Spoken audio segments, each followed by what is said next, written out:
Hey guys, this is Craig Gamma with Paraglider Service USA. I just want to go a quick overview on the different ways you can attack the problems when you trim tune your paraglider or customer's paraglider. In this case here, let me start with an example here. This is an Ozone Delta 4 and it's got about 90 hours on it. I've measured all the lines and you can see all the red here in the results. We got that are out of trim. So we need to correct those. And it's not off much, but it is definitely off and needs some adjustment. So we've got the A row here, the B row, C row, and D row.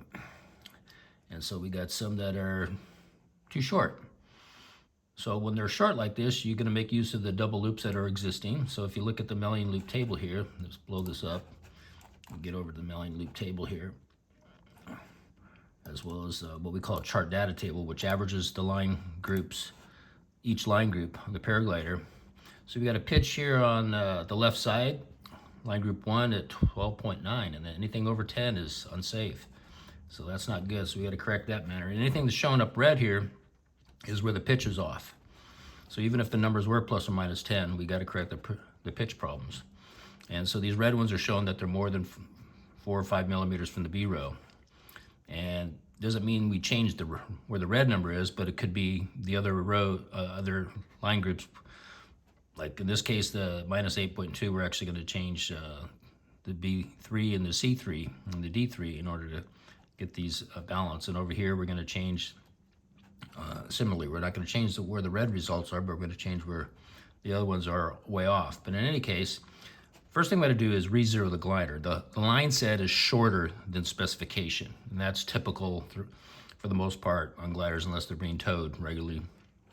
So what we're going to do is change that. So we can leave it right where it's at, and so let's adjust the glider just where it's at without adjusting the line set. And so let's go over that real quickly here. So let's look at the after retrim here. If we look at it, we see here that on the right side, line group 1, we have a red portion that needs to be resolved. It's too far away from the B row.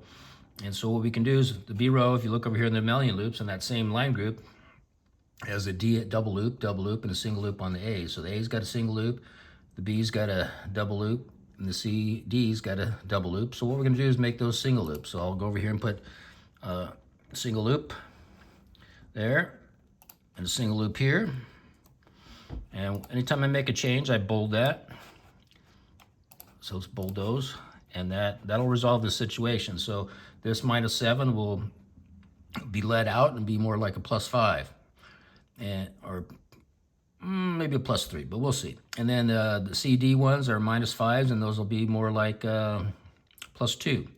And so that'll get us within the ballpark, and this red portion here on the line group 1 will be gone. And then let's see what we got over here on the left side. We got a red one here on the line group 1. Same thing here. What we're going to do is we're going to actually let out the double loops for the B row and the C row and the line group 1. So we'll go over here in the milling loops, and we'll make that SL. And we'll make this one SL, single loop. We'll bold those ends because those are the changes from the existing glider. And that'll resolve the line groups on both the right side and the left side. Just what we see, we'll make those where it's bolded are the changes, because they were double loops and now they're going to be single loops. And so this problem area that we have over here on the chart data table, averaging out of the line groups, is going to be resolved. And the other red area we got here is line group 3 on the left side. So that's a minus 8. We can't stretch lines.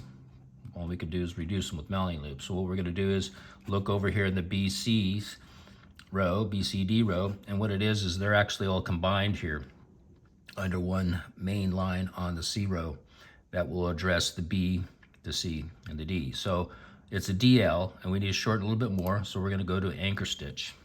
And that'll give it a little bit, it'll reduce the length a little bit, so we'll bold that.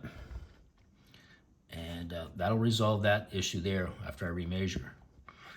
The problem here, though, if you look, and let me bold, what's not turning up red is the stabilos, because they're not, it's a separate entity. And so I'll just turn those red for now so you can see. So I got a problem with both stabilos being minus 10 on this side and minus 8.8 on that side. So I can't lengthen those. They're short.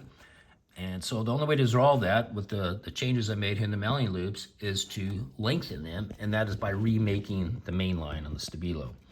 So what I'll do is on either side, I'll add 8.8 millimeters on this side for the main line, and I'll add 10.3 millimeters on that side for that main line stabilo, and then this whole glider will be perfectly balanced, and I'll remeasure that to confirm that, and then our pitches will be all right and everything.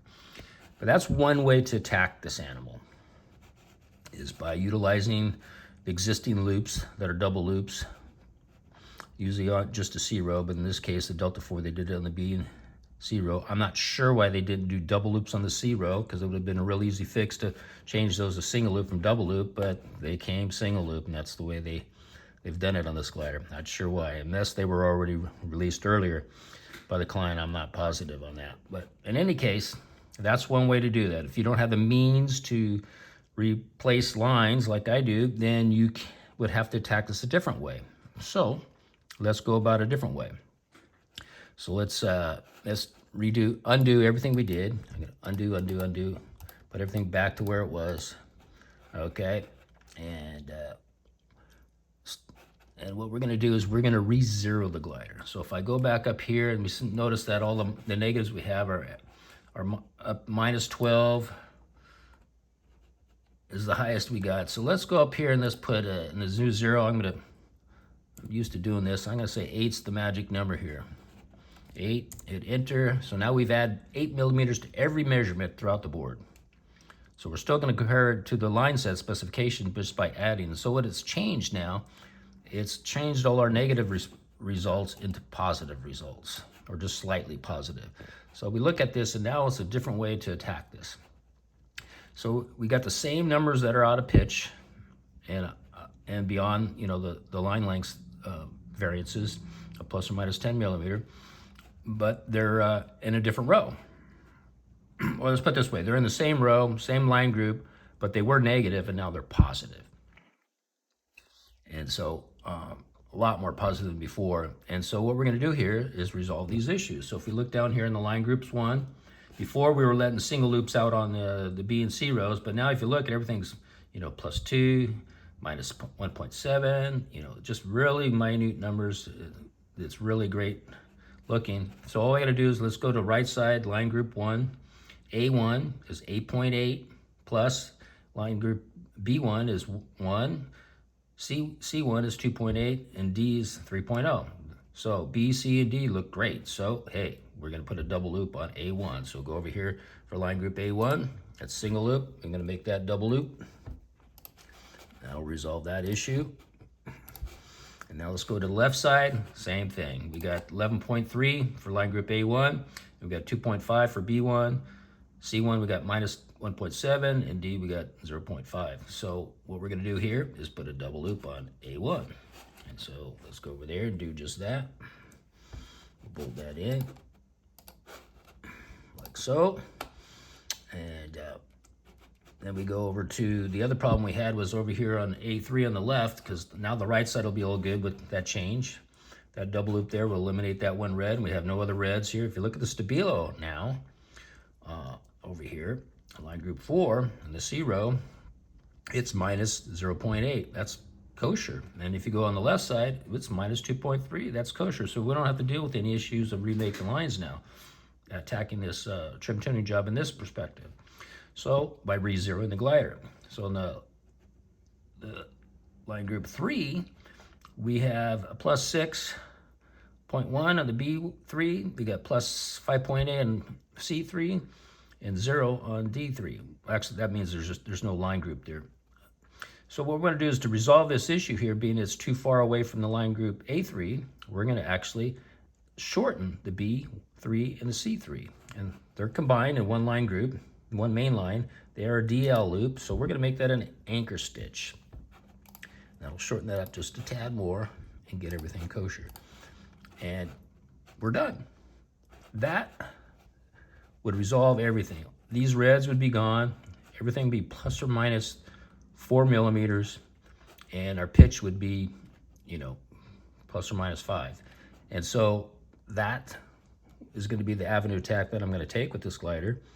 Then I won't have to make new lines on the stabilos, and it's a lot more easier fix than the other method. So just showing you that whenever you trim tune a glider, there's multiple ways to go about it, but there's always going to be one of the multiple ways that's going to be better than the others.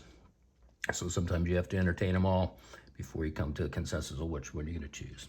So that's all I wanted to share with you all today, pilots. You'll have a good day. Trim tuning out there.